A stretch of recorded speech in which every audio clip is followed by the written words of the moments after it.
तेबे आपण जीरारू सीढ़ा काढ़िबार मनोवृत्ति सृष्टि हम ता सहित जेते भल थिले मध्य आपनको सेथिरु खराब जिनसटा दूर। तो निश्चित भाव में सर सकारात्मक दृष्टिभंगी रखिले ही आम जीवन में जो आनंद जो शांति अच्छी आम प्राप्त कर।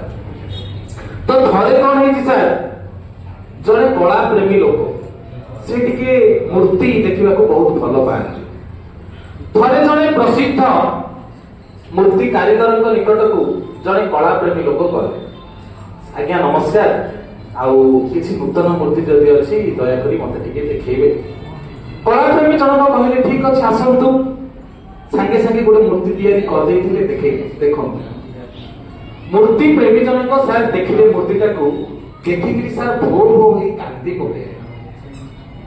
कला कारीगर जनक कहले आज्ञा कहीं कांदुचंती ना कांदी कौन करिबे आपण गोटे पत्थर को एते सुंदर भाव में मूर्ति टे गढ़ी देइछंती जे लागुनी जे एटा पत्थर एटा लागुचे जेमति गोटे जीवंत मनुष्य टे ठिया आइछि। तो कलाकार जनक कहले सते आपण भी एमति लागुची ना हां आज्ञा। तो निश्चित भाव में कला प्रेमी जनक मूर्तिकार को कहले आपण हाथ में जादू अछि आपण हाथ में एते जादू भगवान देइछंती जे साधारण तले पड़ी गोटे पत्थर को आपण एक जीवंत मूर्ति परिणत कर। कलाकार जनक एक कथा शुणी सार स्मित हास्य देले कहले आज्ञा मु टोटाली किछि एका करनी। कलाप्रेमी जनक कहउछन्ति कोन करनाहंती तले पड़थिबा पत्थर लोक दरकार पड़े छेप पकई पळेबे आपण ताको आनी एते सुंदर मूर्ति करछन्ति कहउछन्ति किछि करनी। पुणी कारीगर जनक कहउछन्ति मु किछि त करनी मु किछि ही करेनी केवल मु टिके परिश्रम करछि कोन ना गोटे श्रेणी आ गोटे हातुड़ी ते धरे ए पत्थर जहाँ सब अनावश्यक पत्थर थिला गोटे पत्थर रे जहाँ सब अनावश्यक जिंस थिला से गुडी को मु खाली बाहर कर देछि। जेते बेले मु सेई जिंस गुडी को बाहर कर देछि सेते बेले पत्थरटी तार स्वतः रूप को चाली आछि।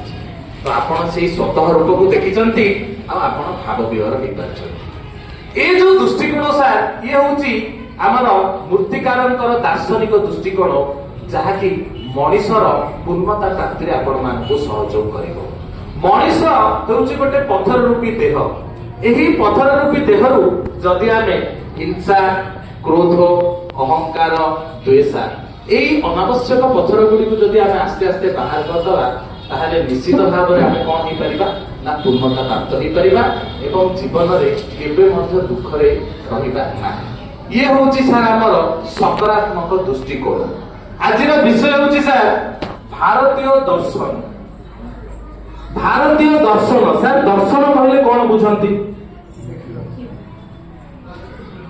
दर्शन कोन बुझंती सर आमे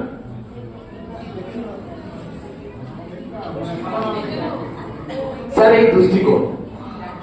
भारतीय दर्शन होची सर एमती गोटे दर्शन